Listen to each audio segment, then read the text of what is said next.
पुणे जिल्ह्यातील हे शेवटचे ठिकाण शिरास्नान, एक नयनरम्य सोहळा शिरास्नान चालू आहे।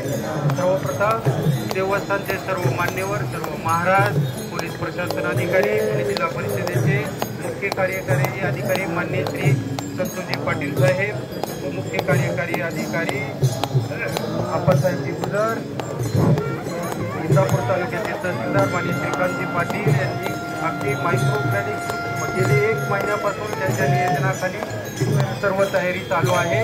महसूल विभाग, प्रशासन विभाग, पुण्याच्या सर्वांच ग्रामपंचायत सराठी ग्रामस्थांच्या वतीनं सर्वांचं मनपूर्वक असं हार्दिक असं स्वागत।